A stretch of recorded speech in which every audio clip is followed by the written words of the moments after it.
Hello, I'm Laura. Hi guys, I'm Adam. And welcome to this series of workshops that Healthy Minds have created on our Survival to Change guide. This is the first in the series, which will be focusing on education and change. And we've developed these workshops to support young people to cope with new changes and find some skills and strategies during periods that might be difficult, such as the COVID-19 pandemic and changes around that. This workshop is suitable for children aged 10 plus. If primary school children are completing this, we would advise that you have a go with a parent, carer or a trusted adult. And if primary age children who are younger than 10 are completing it, you might find that they don't understand the strategies, but that doesn't mean that parents and carers can't have a look at it themselves. You're more than welcome to do that and use some of the strategies yourself with a young person and adapt them.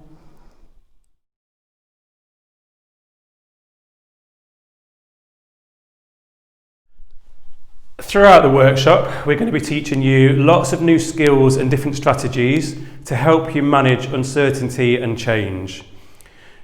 If you haven't already, you can download the booklet, which can be found on our website just by clicking on the link. But if you don't have a printer, that's fine. You can practice the activities just on a piece of paper. Things that you're going to need, so either the booklet, paper, and then pens and coloured crayons. After we've talked through the different strategies, we'll give you a chance to practice at the end, so just by pausing the workshop and you can have a practice, but most importantly, just make sure that you're having fun. So we'll pause now for you to go and grab all the bits that you need for the workshop.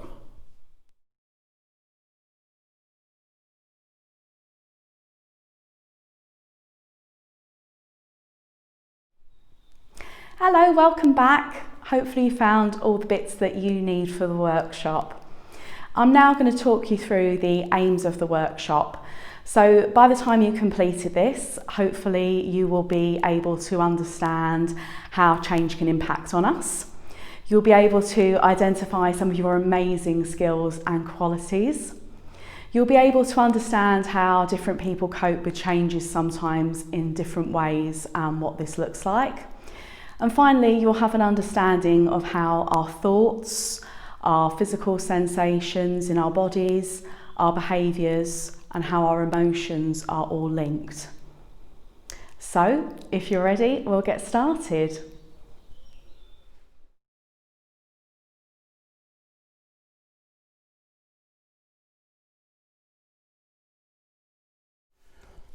We're going to start by exploring what change is. You may not realise it, but we all live with change. All we have to do is look around us to see change. Nature is changing constantly.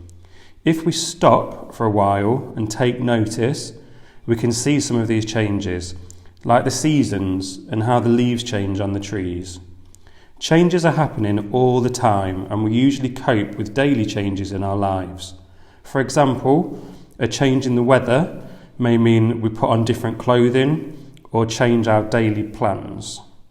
These small changes may be easier or more difficult for different people.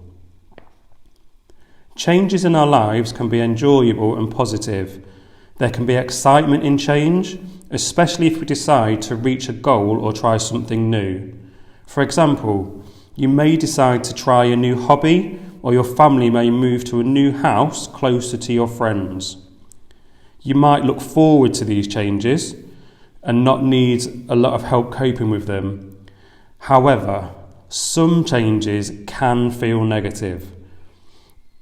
We may find it harder to cope with these types of changes because we don't feel like we're prepared, or there is still uncertainty about what will actually happen. These types of changes can cause us to have a lot of what-if worries. We'll talk about these in more detail in session 2. How we cope with change can often be dependent on whether the change is expected or not. With expected change, we may feel we can cope with this a little easier because we can prepare for what's to come. However, with unexpected change, we are often taken by surprise and there is a sudden need for us to adjust. These challenges can be harder.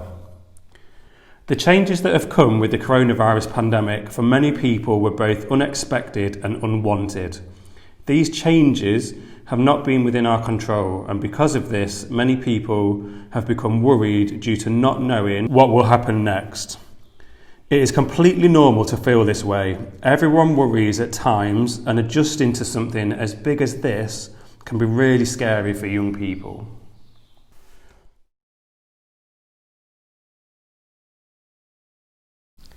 We're now going to talk about how change can impact us. We can identify change as any time one or more of four things occur. Something in your life stops, starts, increases or decreases.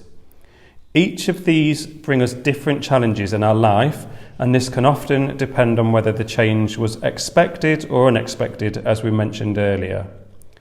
If we stop seeing a friend we used to see quite often, we must overcome the challenge of coping with an ending of being apart for longer than we had hoped. If we increase the subjects we study, we must overcome the challenge of managing more than we had to before. If our parents get a new job and our time with them decreases because they have to work longer hours, we must be able to make do with less than we have been used to. If we start a new school, our challenge is managing a new beginning. Coronavirus has created many changes and even loss in young people's lives. You may have had to cope with the change in routine. For example, you might have had to stop going to school or stop attending sports or hobby clubs. You may have had to start learning at home with less help from your teachers. You may have even had to increase the amount of time you spend with your families, carers. And for different young people, this may bring up either good or bad feelings. You may feel a sense of loss as you have not been able to take your exams or attend prom, and have had to decrease the amount you can see your friends for a long period of time. Again, all of these feelings are natural, and it's important to remember that we will all feel differently about these changes. But by thinking about change in this way, we can recognise that we actually experience and cope with change all the time.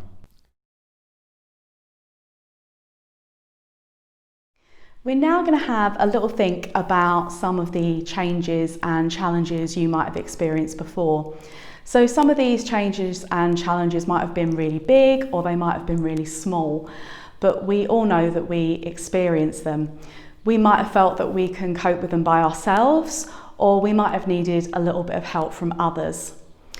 Sometimes it can feel really scary coping with something ending, something new, or something uncertain, but more often than not, we have coped with changes, as we know, and we do have skills ready to use again.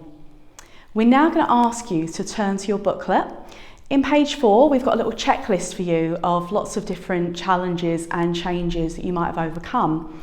Go through it, tick off the ones that you've experienced before, and if there's any additional changes or challenges that you've experienced that are not on there, just add them. You can now pause the video. When you're ready to move on, just press play.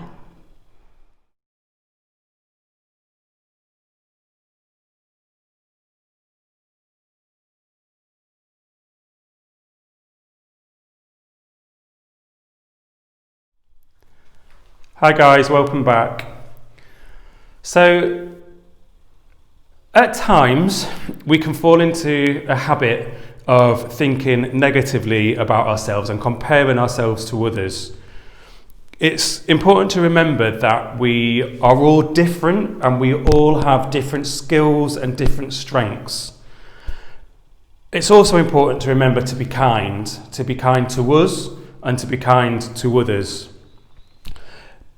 We all react differently to situations of change and uncertainty. Some people find it difficult, and some people may feel that they're unable to cope. What we need to do in situations like this is look back to a time when we faced change and look at what skills and what amazing qualities we've used in the past to help us get through. So what I want you to do now is turn to pages 5 and 6 of your booklet and work through the exercise looking at your skills and your qualities. If you want to take this further and do more from the booklet, what you could do is create a poster or create a shield with all of your skills and all of your amazing qualities on the shield or poster. I'm going to pause now for you to have a go and then come back when you're ready.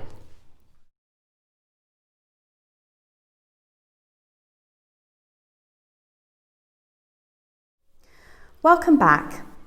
Now we know a bit more about how we've previously managed change, can you identify what your usual coping style is? There are two main ways that people tend to cope with change. The first is to escape coping, which is where someone takes deliberate steps to avoid the change. For example, if someone was starting a new school and was worried about it, they may refuse to go to school, refuse to set an alarm to get up, or just not speak to anyone.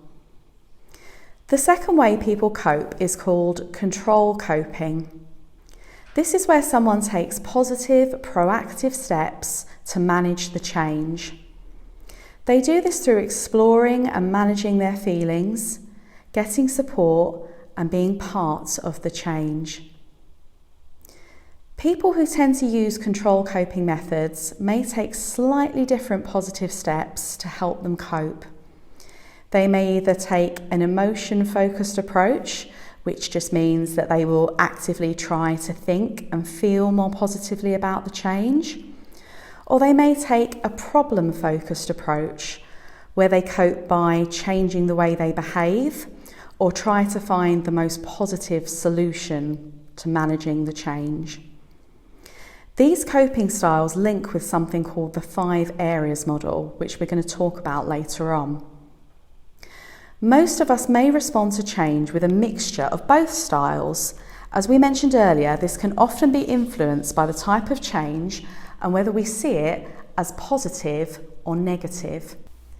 Control coping is often viewed as the better option. We will continue to explore strategies that will help with our control coping skills throughout these 5 sessions.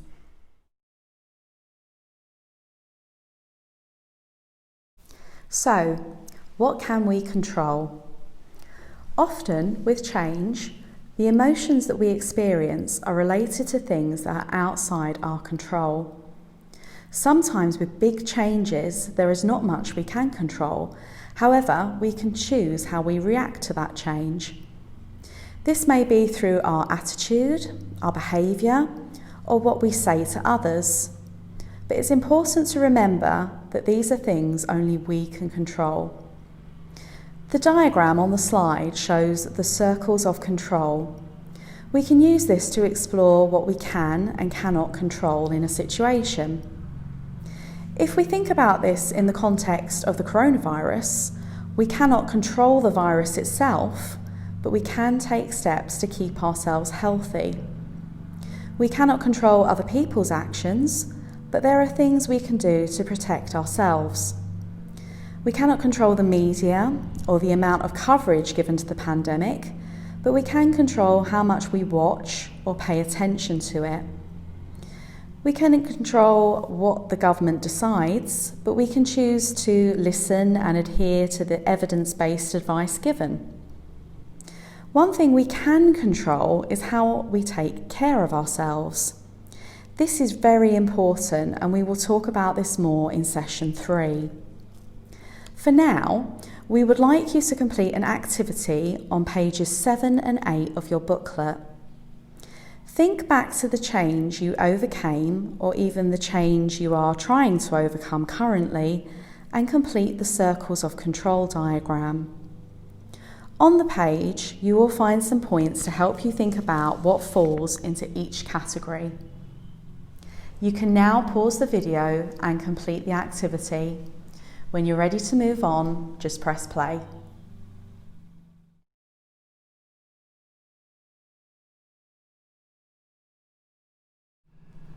Hi guys, welcome back. So change can have an impact on the way that we think, our thoughts.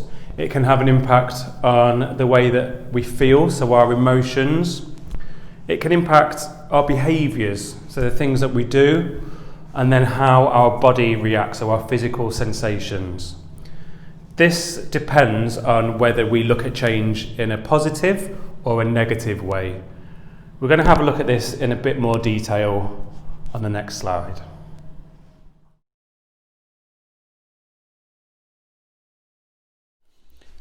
One way to explore and understand for ourselves how change and new situations impact us is by using something called the 5 areas model. The 5 area model explains that in day-to-day situations, our thoughts, feelings, physical sensations and behaviours all link together. I'm going to talk you through an example that should help explain this. So many of you may have already moved to a new school, or if not, you'll be about to move to a new school. And this can sometimes be daunting for young people.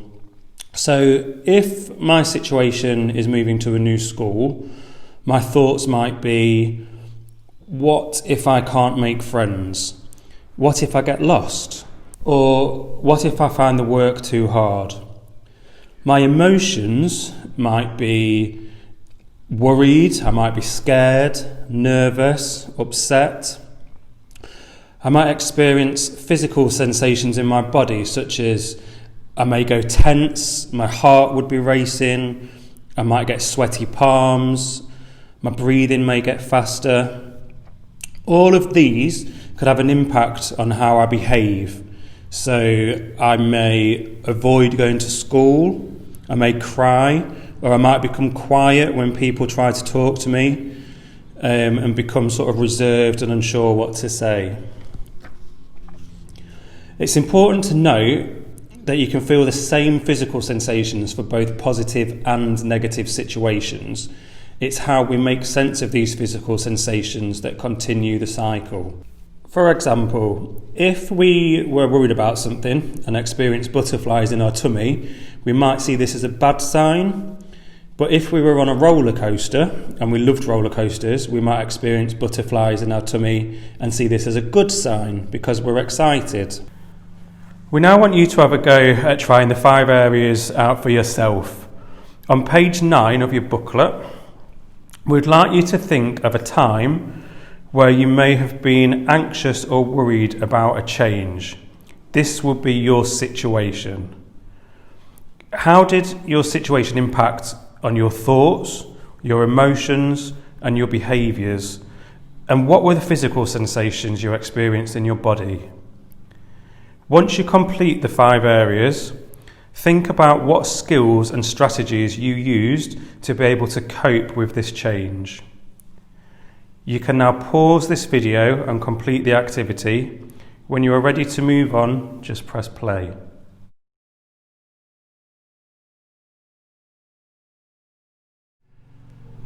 Hi guys, welcome back. How did you find that activity?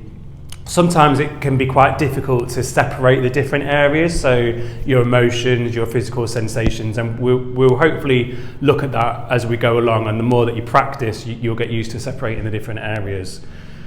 So the 5 area model, as you will have seen, can be used in sort of positive and negative situations, and it can help us identify when we're having negative thoughts or when we're having behaviours that are maybe not that helpful. And throughout the sessions, what we're going to do is teach you different techniques that can help you identify when you're having them unhelpful thoughts or when you're having them unhelpful behaviours, and different ways and different things you can do to move forward. We're now going to explain the fight, flight or freeze response. Anxiety is the body's way of responding to a danger. When we feel like we're in danger or we feel threatened, Our body triggers the fight, flight, or freeze response. Our brains can often misinterpret everyday situations which we should not be afraid of, such as moving to a new school, making new friends, or a change in teacher that we're used to, as a threat, and this falsely activates the fight, flight, or freeze mode. This response causes adrenaline to be released. Adrenaline makes the body system speed up, diverting blood towards the big muscles, preparing us to attack, fight, or escape, flight. Adrenaline creates the physical sensations in our body experiences, such as our heart beating faster or our breathing changing, and exacerbates those anxious feelings. Sometimes we can misinterpret these symptoms as something bad is happening to us, but they won't hurt us. The fight or flight response was made to deal with feeling fear in our lives. But it is much more likely to be triggered by our own thoughts and worries. This may sound complicated, but I can explain this in a simpler way. Imagine that you're hiking in the woods and you come across a bear. There are 3 different ways you may react. Firstly, you might try and fight the bear by trying to make yourself look big, scary, or you might shout. You might flight, so this means running away from the bear as fast as you can. Or alternatively, you may freeze and try and stay as still as possible in the hope that the bear doesn't notice you. We would now like you to complete an activity on page 10 of your booklet. Try to identify what physical sensations you feel in your body when you're worried or anxious, and draw or write these on the figure provided. If you have large paper, such as an old roll of wrapping paper, you can do this by getting someone to draw around you and make it a bit more fun and exciting. You can now pause the video to complete the activity. When you're ready to move on, just press play.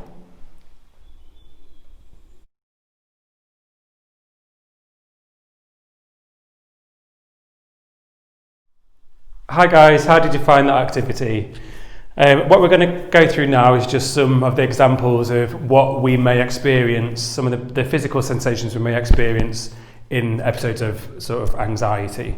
So as you can see on the board, we may become flushed, a bit red in the face, we may get a bit sweaty, our hands may get sweaty or our body may get sweaty, we may get jelly legs, a bit nervous. Along with that, we may get butterflies in our stomach, as we mentioned before. So they could be nervous butterflies, anxious butterflies. Our heart may beat a bit faster.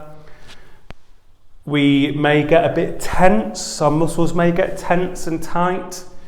And we may get a dry mouth. These are just some of the examples which you may experience during anxiety. And these feelings are natural, they're normal feelings that we all feel when we're feeling anxious or worried. And we can learn different ways to help manage these feelings, which we're going to look at further in sessions 3 and sessions 5.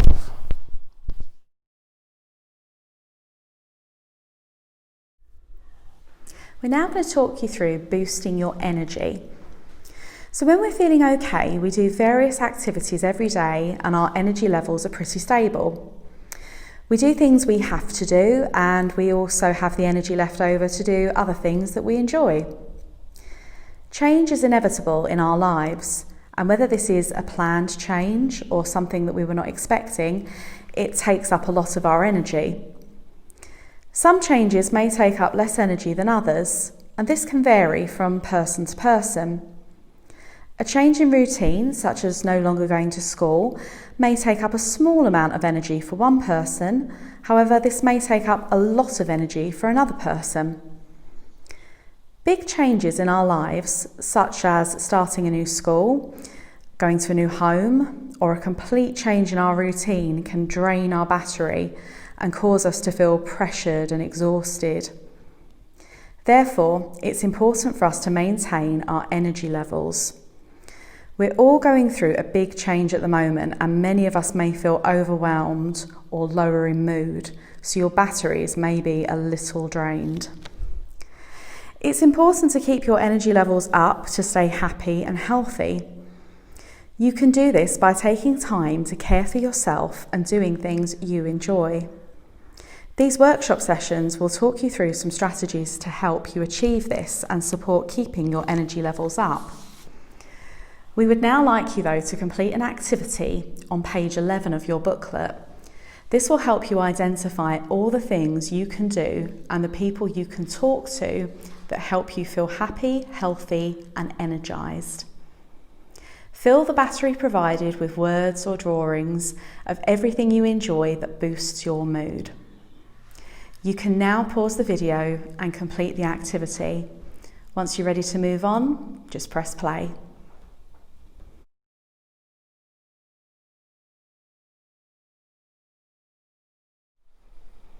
So you've now completed our first session on the Survival Guide to Change. We do have 4 other sessions for you to take a look at whenever you like, but what we would suggest is that you make sure that you fully understand what we've covered today before moving on, and that you've had the opportunity to put some of the strategies we've looked at into practice. Remember what we said about the bike as well, and practice making perfect. So do keep giving the strategies a go and keep persevering with them, and then you will see some positive changes. In our next session, we're going to be exploring how to manage anxiety and worry in times of uncertainty. So we hope you'll join us for this video.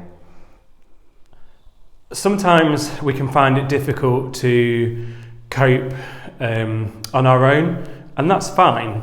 But it is important to remember that there are lots of amazing services out there that can help at times like this. Have a look at the slide to name just a few.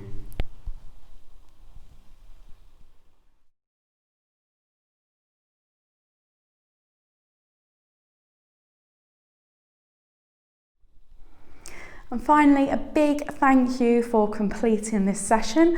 As I mentioned before, there are 4 other sessions out there, so do please check them out. If you're particularly interested in some relaxation or some mindfulness strategies that might be beneficial to you at this difficult time at the moment, we do have numerous videos that Healthy Minds have created around this on our website, so do feel free to take a look at them. They are short videos. And finally, we would really appreciate it if you would please complete our feedback, which is next to the link here.